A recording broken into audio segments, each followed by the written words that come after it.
Hello everyone, welcome to Naira study hub. आप सब कैसे हैं? आई होप कि आप सभी बहुत अच्छे होंगे और अपनी स्टडी को भी बहुत ही अच्छे से कर रहे होंगे। फ्रेंड्स, आज के वीडियो लेक्चर में हम बात करने वाले हैं जो आपका सब्जेक्ट प्रारंभिक शिक्षा के नवीन प्रयास हो जाता है। इसमें पवन सीरीज के क्वेश्चंस देखेंगे जो आपके ऑब्जेक्टिव टाइप क्वेश्चंस हो जाते हैं। ठीक है, तो इसमें ये आपका पार्ट सेकंड है, सो आप लोग ज़रूर देखिएगा। और जो पिछला पार्ट है, जो फर्स्ट पार्ट है, उसको भी आप लोग ज़रूर देखिएगा, क्योंकि चीज़ें जब जुड़कर हम देखते हैं, ज्वाइंट होकर कि पहला पार्ट छोड़ दिया दूसरा पार्ट देखा, तो चीज़ें इतनी समझ में नहीं आती हैं, है ना। तो आप लोग वो पार्ट भी ज़रूर देखिएगा और प्लेलिस्ट बन जाएगी आपकी। बाकी तो और सब्जेक्ट की प्लेलिस्ट बनी ही हुई है, बाकी आप ये सर्च करके आप लोग देख सकते हैं। तो टाइम को बिना वेस्ट किए हुए चलते हैं, हम लोग आज की सीरीज़ का फर्स्ट नंबर क्वेश्चन देखते हैं। और फिर से एक बार कहना चाहेंगे कि आप लोग नोट्स बनाते हुए चलिएगा। तो चलते हैं, आज की सीरीज़ का फर्स्ट नंबर क्वेश्चन देख लेते हैं। क्वेश्चन आपका हो जाता है, जिला प्राथमिक शिक्षा कार्यक्रम की क्या विशेषता है। तो शिक्षा में सबकी भागीदारी, बिल्कुल सही बात है। शिक्षा में बराबरी का बल, बिल्कुल सही बात है। नए शैक्षणिक प्रयोग, तो यानी सभी सही है। तो आंसर आपका कौन सा हो जाता है? उपर्युक्त सभी, यही हो जाते हैं। अध्यापक शिक्षा हेतु नियामक संस्था कौन सी है? NCTE, NCERT, CTE या MHRO, ये कौन सी है? तो अध्यापक शिक्षा हेतु जो आपकी हो जाती है नियामक संस्था, वो हो जाती है NCTE। अगर इसकी हम फुल फॉर्म की बात करते हैं NCTE की, तो राष्ट्रीय अध्यापक शिक्षा परिषद। और अगर इसकी स्थापना की हम बात करते हैं तो स्थापना 17 अगस्त 1995 को राष्ट्रीय अध्यापक शिक्षा परिषद अधिनियम 1993 के तहत हुई थी। और अगर हम अध्यक्ष की बात करें तो प्रोफेसर पंकज अरोड़ा। तो अब आप कहेंगे मैम इतना डीप में जाने की क्या ज़रूरत है, क्या इतना डीप में पूछा जाता है? देखिए भाई, आपके सिलेबस का है ये, और आपके सिलेबस में ऐसा तो है नहीं जो क्वेश्चन बने हुए हैं वही क्वेश्चन पूछ सकते हैं। जो पॉइंट्स हम आपको बता रहे हैं वो भी क्वेश्चंस बन सकते हैं। तो इसलिए आप लोग इसको अच्छे से समझिए और जो पॉइंट्स बताते हुए चलते हैं उसको आप डायरी पे नोट करते हुए चले तो ज़्यादा बेहतर रहता है। और फुल फॉर्म्स हम आपको हमेशा ये बताते हुए चलते हैं कि जितनी भी फुल फॉर्म्स है उनको इतना रट लीजिए, इतना रट लीजिए कि बस देखते ही आप क्वेश्चन कर ले जाएं। भाई इसमें क्या होता है, ऑब्जेक्टिव टाइप क्वेश्चन में तो उसमें 4 ऑप्शन देंगे तो आपको एक टिक करना रहेगा, लेकिन बिना पढ़े बिना याद किए हुए तो आप टिक भी नहीं कर सकते। मान लीजिए वेरी शॉर्ट में आ गया तो आपको लिखना ही रहेगा, है ना। शॉर्ट में आ गया तब भी आपको लिखना रहेगा, उसके बारे में भी बताना रहेगा, क्योंकि शॉर्ट में ये होता है थोड़ा सा लॉन्ग लिखना होता है। तो चीज़ें बहुत अच्छे से याद कर लीजिए, जैसे NCTE की फुल फॉर्म, NCERT की फुल फॉर्म, आपका SCERT की फुल फॉर्म, और आपका हो जाता है डाइट की फुल फॉर्म। ये सभी चीज़ें आप अच्छे से याद करते हुए चले। हालांकि हम तो टाइम टू टाइम चीज़ें बताते ही चलते हैं, बाकी आप लोग अपने तरीके से भी इसको बहुत अच्छे से याद करिए। ठीक, चलते हैं। यहाँ पे भी आंसर दे दें भाई आपको। अध्यापक शिक्षा हेतु नियामक संस्था, तो NCTE राष्ट्रीय अध्यापक शिक्षा परिषद। और उसके बाद आपका क्वेश्चन हो जाता है, राष्ट्रीय पाठ्यचर्या 2005 के प्रारंभ में अंश रविंद्रनाथ टैगोर के किस निबंध से लिया गया? सभ्यता और संस्कृति, सभ्यता और प्रगति, सभ्यता और समाज, सभ्यता और मानव। तो सभ्यता और प्रगति हो जाता है। और 1992 में गठित यशपाल समिति किससे संबंधित? तो यशपाल समिति के बारे में आप लोग जानते हैं कि इन्होंने कहा कि जो छोटा सा बच्चा है और इतना बड़ा बैग लादे हुए है, बैग का मतलब ये उसमें इतनी किताबें रखी हुई हैं, और जब किताबें इतनी ज़्यादा रखी होंगी तो बैग भी बड़ा होगा और वो बोझ वो नहीं सहन कर पाता है। जब उसका शरीर नहीं सहन कर पाता है तो क्या उसका माइंड सहन कर पाएगा? ऐसा तो नहीं है भाई, उम्र छोटी सी है और बड़ा सा बैग। तो इन्होंने क्या कहा कि स्कूली छात्रों को क्या है, जो बस्ते का बोझ है उसको कम करने की इन्होंने बात कही। तो आंसर आपका हो जाता है, स्कूली छात्रों के बोझ को कम करने से। बोझ का मतलब जो स्कूली किताबें हैं वो बहुत ज़्यादा हैं, और क्या वो कवर भी हो पाती हैं? ऐसा तो नहीं है। बच्चा सभी किताबें पढ़ लेता है, पता भी नहीं चलता है और ईयर गुजर जाता है, और बच्चे का नॉलेज कितनी हुई, थोड़ी सी भी नहीं, और सिलेबस कह के और उसको बस ऐसे ही कराया जाता है। रटन पद्धति पे ध्यान दिया जा रहा था, लेकिन ऐसा नहीं है। बच्चे को वो चीज़ सिखाएं जो बच्चा सीख पाए, करके सीखे, बेहतर है। तो इसलिए क्या हुआ, स्कूली छात्रों के बोझ को कम करने की बात इन्होंने की है। और छनाई का सिद्धांत किसके द्वारा प्रतिपादित किया गया, तो लॉर्ड मैकाले के द्वारा। ये क्या चाहते थे कि भारतीय तो है वो, क्योंकि जन्म लिया है भारत में, लेकिन वो हाव भाव से कैसे हो, तो वो अंग्रेज टाइप, अंग्रेजी बोलते हो। तो इन्होंने क्या कहा, शिक्षा पे जोर दे के, और इन्होंने छटनी की, यही तो है ना छनाई का सिद्धांत। और उसके बाद आपका हो जाता है नवोदय विद्यालय की स्थापना किसकी संस्तुति पर की गई, तो कोठारी आयोग, माध्यमिक शिक्षा आयोग, नई शिक्षा नीति 1986, यशपाल समिति। तो इसमें आपका हो जाता है नवोदय विद्यालय की स्थापना जो हो जाती है, तो नई शिक्षा नीति 1986 इसकी संस्तुति पे हुई। और ये क्वेश्चन आप लोगों के लिए बहुत ही ज़्यादा इम्पॉर्टेंट हो जाता है। चलते हैं अगले क्वेश्चन की तरफ। जब कोई बालक किसी भी अवस्था, यहाँ पे किसी है, ठीक है, किसी भी अवस्था में प्राथमिक शिक्षा पूर्ण किए बिना ही विद्यालय छोड़कर चला जाता है, तो ये क्या कहलाता है, अवरोध, पृथक्करण, अपव्यय या विभाजन। तो ये कहलाता है अपव्यय। ये एक होता है अपव्यय, एक होता है अवरोधन, एक होता है ह्रास, ठीक है। तो अपव्यय का मतलब ये होता है कि जब कोई बच्चा है, ठीक है, और वो क्या है कि किसी भी अवस्था में प्राथमिक शिक्षा मतलब पूरी नहीं हो पाई है और वो बीच में ही छोड़ के चला जाता है, उसका रीज़न यानी उसका तो नहीं कह सकते, उसके कई रीज़न होते हैं भाई। आर्थिक स्थिति होती है ना, और बच्चों में मैं तो सबसे बड़ी प्रॉब्लम तो आर्थिक स्थिति की ही होती है। अगर ये स्थिति ठीक हो ना तो बहुत सी प्रॉब्लम ख़त्म हो जाती हैं। लेकिन जैसे कहते नहीं कि पैसा बहुत कुछ है, सब कुछ नहीं है, लेकिन आज के दौर में ऐसा लग रहा है कि पैसा ही सब कुछ है ना। शिक्षा से लेकर जॉब तक, जॉब से लेकर अगर बात की जाए शादी तक, और यहाँ तक कि किसी से रिलेशन भी है तो वो भी पैसे ही के बल पर होता है। तो यानी हर एक चीज़ पैसे ही के बल पर हो रही है। तो बच्चा जब बीच में छोड़ के जाता है तो उसके घर वाले क्या कहते हैं, तुम स्कूल जाते हो और उतने ही टाइम में अगर 2 पैसे कमाओगे तो घर चलेगा, है ना, यही तो होता है ना। तो इस वजह से बच्चे क्या है, बच्चों ने स्कूल छोड़ा और काम पे लग गए। हालांकि छोटे बच्चों को काम देना वो भी तो उसमें भी सज़ा का प्रावधान है, उसमें भी धाराएं बनी हुई हैं। लेकिन धाराएं सिर्फ हम आपसे पर्सनली कहना चाहते हैं कि धाराएं सिर्फ किताबों में ही अच्छी लगती हैं, क्योंकि जो लाइफ होती है ना उसमें कितना स्ट्रगल होता है तो सभी लोग जानते हैं, बहुत स्ट्रगल होता है। मैन तो यहाँ पे हम थोड़ा सा लेंदी जाएगा, कोई बात नहीं है। और कहते हैं कि लड़कियों का क्या है, धाराएं बनी हुई हैं, लड़कियों को बराबरी का अधिकार है, लड़कियों को शिक्षा बराबरी देनी चाहिए, बराबरी से देनी चाहिए। तो लेकिन कहीं पे ऐसा है जहाँ पे ये सब चीज़ें नहीं हो रही हैं, सिर्फ किताबों में लिखा है, भाषणों में ये चीज़ें कही जा रही हैं, लेकिन लड़कियों के साथ ऐसा नहीं किया जा रहा है। ज़्यादातर पहली बात तो लड़कियाँ जन्म ही लेती क्यों हैं इस पे, ठीक है, वो दुनिया में आ गई, फिर इसके बाद स्कूल में प्रवेश लेना तो उनके लिए सबसे ज़्यादा खास ये जो आपका अब वह हो जाता है, ये लड़कियों का हो जाता है। क्यों? क्योंकि ये स्कूल गई, ज़बरदस्ती से जा रही हैं और उसके बाद क्या है,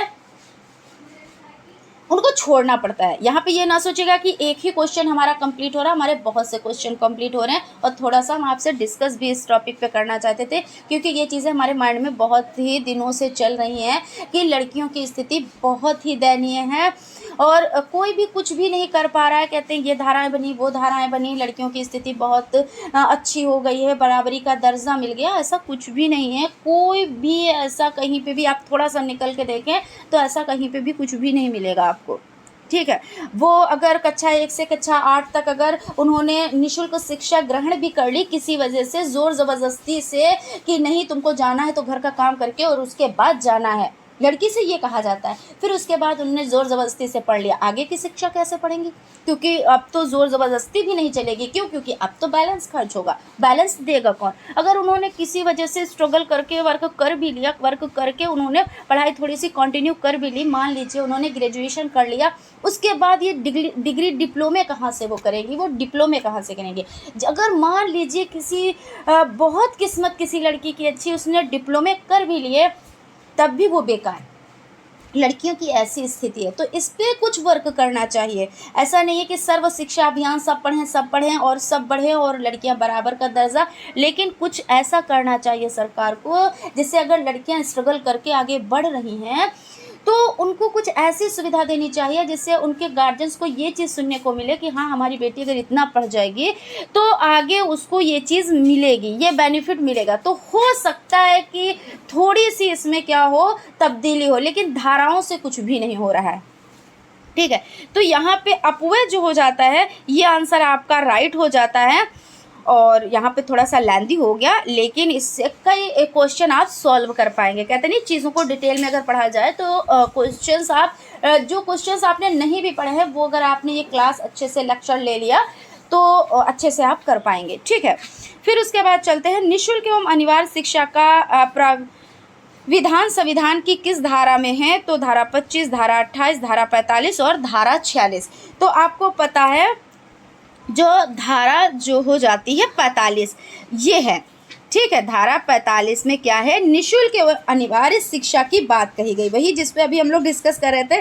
निःशुल्क शिक्षा की तो बात की गई है, लेकिन ज़रूरी नहीं है कि ये आपकी निःशुल्क शिक्षा लड़कियों को प्राप्त ही हो रही है, क्योंकि उनको कोई लालच नहीं है ना, गार्जियंस को कोई लालच नहीं है, क्योंकि लड़कियां क्या है अभी पढ़ेंगी और उसके बाद शादी कर दी जाएगी और वो चली जाएंगी। हमारा क्या बेनिफिट है? अगर हम नहीं भी स्कूल भेजेंगे तो भी बेहतर है, क्योंकि घर में चूल्हा चौका करेंगी और उसके बाद इनको भेज दिया जाएगा, ये है। लेकिन इस पे थोड़ा सा वर्क करना चाहिए, है ना। मेरी समझ में तो यही आता है, बाकी आप लोगों की क्या मर्ज़ी, क्या राय है, आप इस पर क्या ओपिनियन देना चाहते हैं तो आप लोग कमेंट ज़रूर कीजिएगा।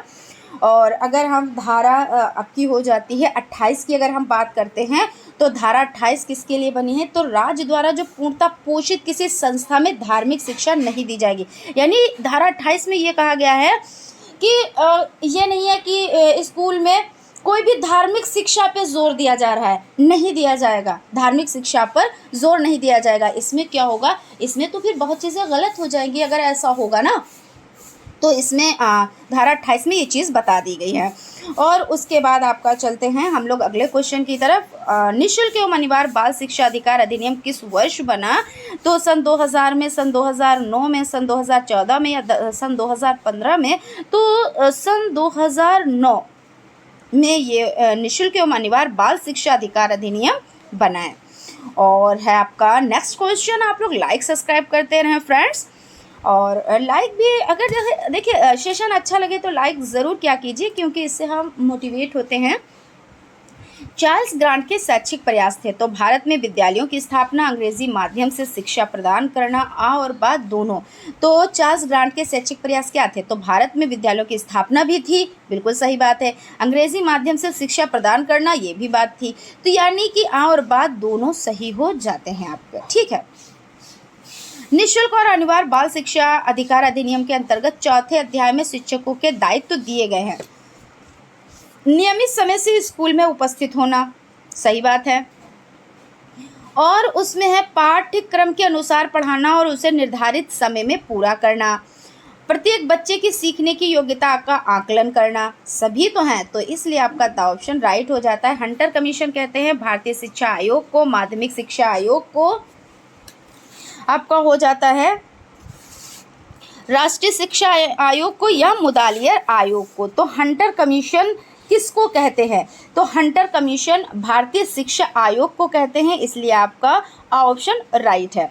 कोठारी आयोग का गठन हुआ था 1935 से 36, 1952 से 53, 1954 से 55 और 1964 से 66। तो 1964 से 66 ये आपका राइट आंसर है। यानी कोठारी आयोग का गठन जो हुआ था तो 1964 से 66 में हुआ था। राष्ट्रीय शिक्षा नीति 1986 की घोषणा के पश्चात आचार्य राममूर्ति समिति ने अपना प्रतिवेदन प्रस्तुत किया। 16 दिसंबर 1990 में, 15 सितंबर 1989 में, 6 अप्रैल 1987 में और 15 अगस्त 1968 ईस्वी में। तो आंसर की तरफ चलते हैं। आंसर आपका हो जाता है 16 दिसंबर 1990 में हो जाता है इसका राइट आंसर। यशपाल समिति से पूर्व किस समिति ने छात्रों पर पढ़ाई का बोझ के लिए चिंता व्यक्त की?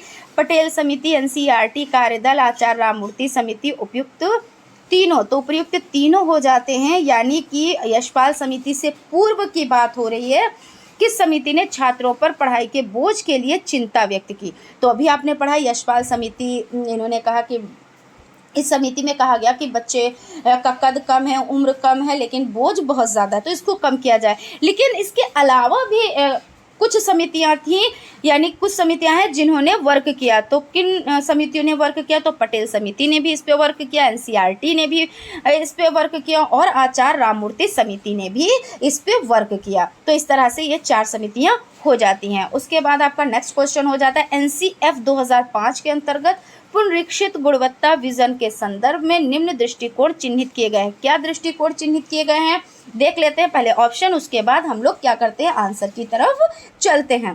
तो बच्चों के प्रति दृष्टिकोण, क्योंकि ऐसा हुआ एनसीएफ 2005 में, शिक्षक की भूमिका एवं शिक्षण के प्रति दृष्टिकोण और शिक्षण विद्या के प्रति दृष्टिकोण, ये सभी सही है ना? तो जब सभी सही है तो उपयुक्त सभी ये आपका राइट आंसर होगा। और एनसीएफ 2005 में और क्या क्या चीज़ें बताई गई हैं तो आप लोग कमेंट करके ज़रूर हमें बताएं कि आप लोग पढ़ाई कर रहे हो कि अभी आप लोग एग्ज़ाम के डेट के इंतज़ार कर रहे हो, है ना? वो तो जब आएगी तब तो आएगी ही, लेकिन तैयारी तो पहले से ही करनी रहती है। और जो उस टाइम तैयारी करते हैं वो कोई तैयारी में तैयारी नहीं होती है ना? ऑपरेशन ब्लैक बोर्ड कब आरंभ हुआ? तो कब हुआ? 1964 से 65 में, 1987 से 88 में, और 1995 से 96 या 2001 से 2002 में। तो जो आपका ऑपरेशन ब्लैक बोर्ड हो जाता है वो 1987 से 88 में हुआ, ठीक है।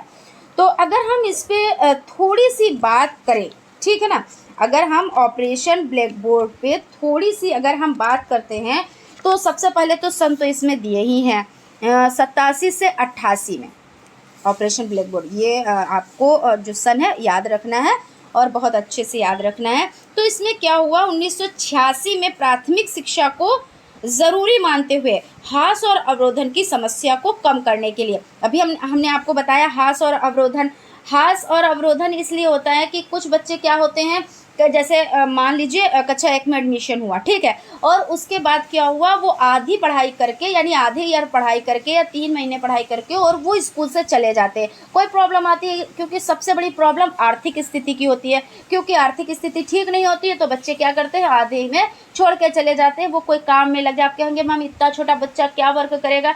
अरे जब आर्थिक स्थिति ठीक नहीं होती है परिवार की तो छोटे छोटे बच्चे भी वर्क करते हैं। और उसके बाद लड़कियों की दयनीय स्थिति, तो लड़कियों को तो कोई पढ़ाना ही नहीं चाहता है, तो इसलिए भी अगर उनको एडमिशन भी हो गया, कोई जाके फोर्स भी किया कि भाई कराओ, एडमिशन कराओ, बहुत ज़रूरी है, पढ़ाना बहुत ज़रूरी है, किसी तरह से एडमिशन हो गया, मगर फिर भी उनको बिठा लिया जाता है कि घर पे रहेंगे, नहीं तो कुछ 1 गिलास पानी ही उठा के देंगे, ठीक है। तो इस तरह से उनका यानी कि पढ़ाई बीच में ही छुड़ा ली जाती है।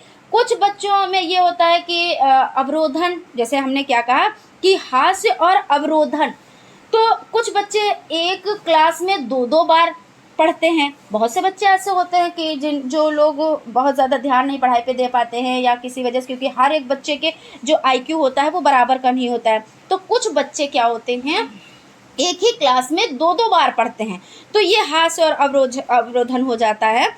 तो इसमें क्या हुआ कि इस उद्देश्य से शैक्षिक वातावरण को क्या करना था, समुन्नत बनाने और शिक्षा में गुणात्मक सुधार करने पर विशेष बल दिया गया। किसमें? तो 1987-88 में, और किसमें? तो ऑपरेशन ब्लैक बोर्ड परियोजना में ये चीज़ है, ठीक है, आप लोग याद रखिएगा। और ऑपरेशन ब्लैक बोर्ड का मतलब क्या होता है कि ऑपरेशन से मतलब ये होता है कि युद्ध स्तर पर अभियान चलाकर किसी भी काम को जल्द से जल्द पूरा करने की बात कही गई है ना, कि हम कोई भाई ऑपरेशन इसलिए तो क्या कहते हैं ऑपरेशन ब्लैक बोर्ड, भाई ये क्यों चलाया गया, क्योंकि इस पर क्या कि जो भी हमने काम स्टार्ट किया है, वर्क स्टार्ट किया है, वो हम फटाफट से कंप्लीट करें, है ना, क्योंकि इसमें देरी तो नहीं की जा सकती कि बच्चों में अवरोधन क्यों हो रहा है, बच्चों में हास क्या क्यों, अब बच्चों में अपव्यय, तो इसको छोड़ देंगे या थोड़े दिन के बाद इस पे ध्यान देंगे, या इसका गठन तो कर दिया मगर इस पे वर्क नहीं किया, तो बच्चों का इसमें फ़ायदा क्या होगा? कोई भी फ़ायदा नहीं होगा। और वैसे भी फ़ायदा बहुत ज़्यादा बच्चों को नहीं ही मिल पा रहा है, इतनी समितियाँ हैं, इतना सब कुछ है, लेकिन ये सोचो कि फ़ायदा मिल पा रहा है तो नहीं मिल पा रहा है, ठीक है। तो आपके यहाँ पे देखिए 5 से 6 क्वेश्चंस कंप्लीट हो गए, और एक क्वेश्चन में, क्योंकि भाई यहाँ पे सन पूछा गया तो 1987-88 में क्यों हुआ, तो यहाँ पे बच्चों में जो हास्य और अवरोधन की समस्या उसको कम करने के उद्देश्य से, है ना। ऑपरेशन ब्लैक बोर्ड यानी ऑपरेशन का मतलब क्या होता है, तो क्या है कि कोई भी वर्क स्टार्ट किया गया और उसमें जल्द से जल्द पूरा करने के लिए ऑपरेशन, यानी कि कई क्वेश्चन आपके यहाँ पे कंप्लीट हो जाते हैं। वैसे तो बहुत कुछ यहाँ पे बताने के लायक है, लेकिन चलिए जब हम लोग लॉन्ग में चीज़ों को पढ़ेंगे तब हम लोग इस पर बहुत ज़्यादा डिस्कस करेंगे, क्योंकि यहाँ पे देखिए इसके अंतर्गत क्या क्या चीज़ें हैं, कैसे सामग्री, कौन कौन सी सामग्री, या इनमें संशोधन किया गया तो कौन कौन क्या क्या संशोधन किया गया, तो सभी चीज़ें हमें पढ़नी है। तो ये तो हम डिटेल में पढ़ेंगे, ये ऑब्जेक्टिव टाइप क्वेश्चंस है तो फिर बहुत ज़्यादा लेंदी हो जाएगा। चलते हैं अगले क्वेश्चन की तरफ। स्कूल चलो अभियान में किस कक्षा तक के बच्चों को आकर्षित करने की योजना है, तो कक्षा 1 से 8 तक। ठीक है भाई, कक्षा 1 से 8 तक के बच्चों को कहा गया। देखिए आज का टॉपिक हमें लग रहा है हम उसी टॉपिक पे बात करते रहेंगे, क्योंकि ऐसे क्वेश्चन यहाँ पे डाले गए हैं।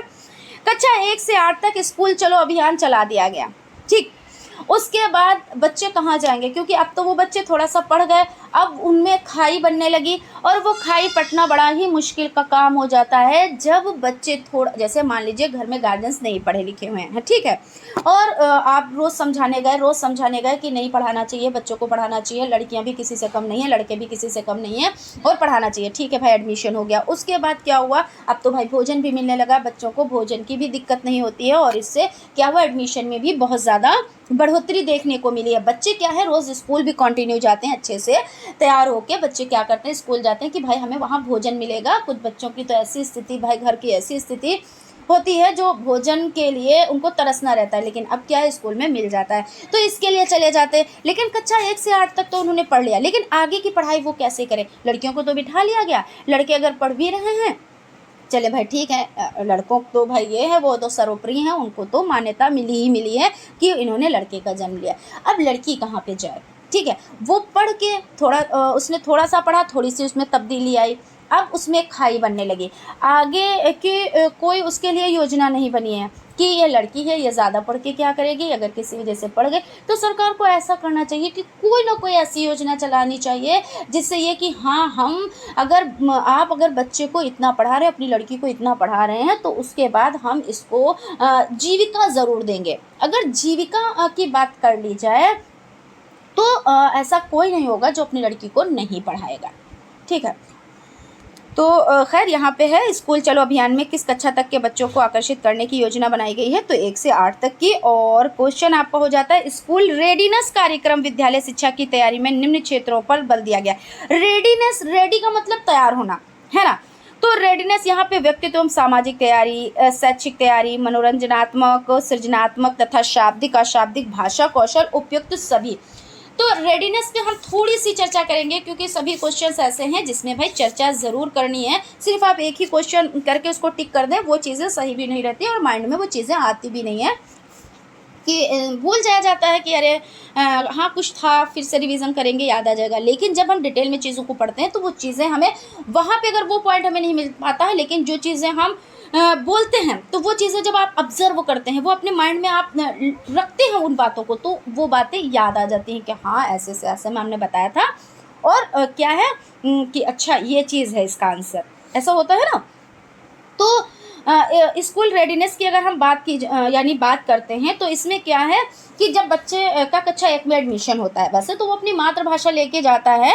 मातृभाषा का मतलब यहाँ पे हम भाषा की बात नहीं कर रहे हैं, यहाँ पे हम ये चीज़ है कि बच्चा समझ लीजिए अभी वो स्कूल गया है, पहले दिन गया है, एडमिशन उसका हुआ है कक्षा 1 में, ठीक है। अब उसको ये नहीं पता है कि कैसे वहाँ बैठा जाता है स्कूल में, किस तरह से सफाई सुथराई का ख्याल रखना है, इतना टाइम देना है, ये सभी चीज़ें क्या कराई जाती हैं एडमिशन से पहले, कम से कम 1.5 महीने से 2 महीने तक। कितना, तो यानी 6 सप्ताह आप बात कर लें, 6 सप्ताह यानी 1.5 महीना ही होता है ना। तो 6 सप्ताह से 2 माह तक की अवधि तक का क्या होता है कि बच्चों को ये चीज़ें सिखाई जाती हैं कि किस तरह से स्कूल में जाना है, वहाँ पे टाइम देना होता है, वहाँ पे बच्चों को सभी चीज़ें सिखाई जाती हैं, सफाई सुथराई सिखाई जाती है, बच्चे एक दूसरे के संपर्क में कैसे आते हैं, उनको दोस्ती निभानी होती है, ये सभी चीज़ें, यानी बच्चों को ये सभी चीज़ें सिखानी होती है कि 2 बच्चे बैठे हैं पास में तो दोनों लोग मिलजुल के रहो, शेयरिंग है ना। अगर टिफ़िन लाए हो तो शेयर करो, या वहाँ पे भोजन मिल रहा है तो दोनों लोग मिल बाँट के खा लो। इस तरह से ये सभी चीज़ें सिखाई जाती हैं। यही जो है स्कूल रेडीनेस होता है। तो यहाँ पे क्या है, व्यक्तित्व एवं सामाजिक तैयारी, बिल्कुल सही बात है, क्योंकि व्यक्तित्व सामाजिक तैयारी ही तो आप इसे कहेंगे, क्योंकि बच्चे वहाँ गए हैं और उसके बाद क्या है कि वहाँ पे बच्चे मिलजुल कर रह रहे हैं, अच्छे से सभी चीज़ें सीख रहे हैं, उनको सिखाया जा रहा है। और उसके बाद शैक्षिक तैयारी, भाई शिक्षा की भी तैयारी है, और मनोरंजनात्मक, सृजनात्मक तथा शाब्दिक अशाब्दिक भाषा कौशल, उनको हर एक चीज़ एक्टिविटी करके सिखाई जा रही है, खेल खिलौने खिलवाए जा रहे हैं। तो ये सभी चीज़ें, तो उपयुक्त सभी यानी कि द ऑप्शन राइट हो जाता है, और इसमें कोई टफ बात नहीं है। रेडीनेस यानी तैयारी, और कहीं पे जाने से पहले तैयारी की जाती है ना, तो ऐसे आप याद रखें, कहीं पे जाने से पहले आप तैयारी करेंगे। मान लीजिए आप कहीं पे घूमने जा रहे हैं तो उसकी पहले तैयारी करते हैं, तो वही तैयारी यानी स्कूल में एडमिशन होने जा रहा है तो उससे पहले तैयारी ये स्टार्ट होती है, 1.5 से 2 महीने की तैयारी, इसी को कहते हैं स्कूल रेडीनेस। राष्ट्रीय बाल श्रम परियोजना NCLP संचालित की गई। राष्ट्रीय बाल श्रमिक परियोजना की बात यहाँ पे की जा रही है, तो इसमें आपका जो हो जाता है ऑप्शन है 9वीं पंचवर्षीय योजना में, 8वीं पंचवर्षीय योजना में, 7वीं पंचवर्षीय योजना में, उपयुक्त में से कोई नहीं। तो आंसर की तरफ चलते हैं, डायरेक्ट आंसर की तरफ चलें, या थोड़ा सा हम लोग डिटेल में भी डिस्कस कर लें। तो आप लोग देखिए कमेंट ज़रूर किया कीजिए, बताया कीजिए कि हाँ मैम आप डिस्कस करते हो तो सही लगता है, चीज़ें समझ में आती हैं, या डायरेक्ट जो है आप आंसर बता दिया कीजिए। तो थोड़ा सा तो आप लोग हिंट ज़रूर क्या कीजिए, आप लोग कमेंट करके हमें बताया ज़रूर कीजिए। इससे ये होता है कि हाँ हम डिटेल में डिस्कस कर रहे हैं तो आपको ज़्यादा समझ में आ रहा है। हालांकि ये विधि बहुत अच्छी है, लेकिन ऐसा भी है कि कुछ लोग ये चाहते हैं सिर्फ आंसर ही आंसर बता दें। तो आप लोग कमेंट करें।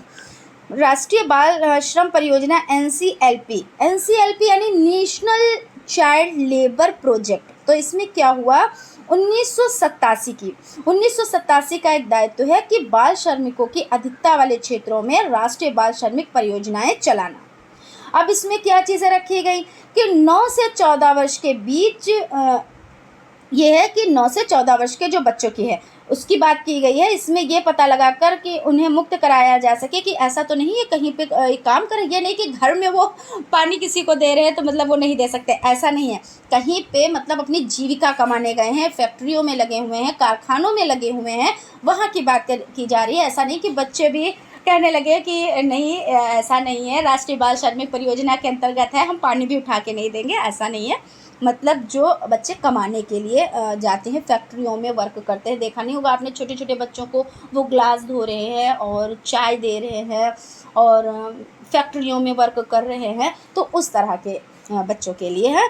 तो इसकी आयु कितनी है, तो 9 से 14 वर्ष के बीच, और ये पता लगाकर उन्हें मुक्त कराया जाता है कि वहाँ पे ये वर्क तो नहीं कर रहे हैं। तो ये 7वीं पंचवर्षीय योजना से, और ये 1988 में 12 ज़िलों में राष्ट्रीय बाल श्रमिक परियोजनाएं प्रारंभ की गई थी। तो कब से, तो 7वीं पंचवर्षीय योजना, और अगर डेट की बात की जाए, सन की बात की जाए, तो 1988 में।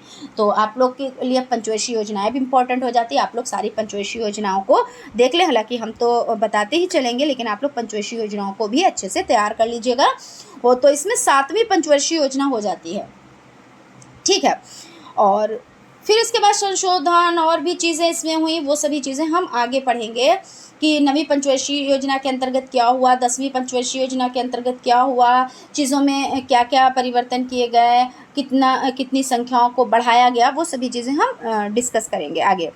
पोषाहार वितरण योजना को निम्न विचार से प्रारंभ किया गया। नामांकन संख्या बढ़ाने हैं, तो देखिए अभी डिस्कस किया इस पे कि जब से पोषाहार वितरण योजना स्टार्ट हुई है, यानी यही भोजन वाली जो मिड डे मील योजना, तो इसमें नामांकन संख्या में बढ़ोतरी हुई है, ये चीज़ तो है ही है। समुदाय को शामिल करने के लिए और शिक्षकों को व्यस्त करने के लिए, रोज़गार बढ़ाने के लिए।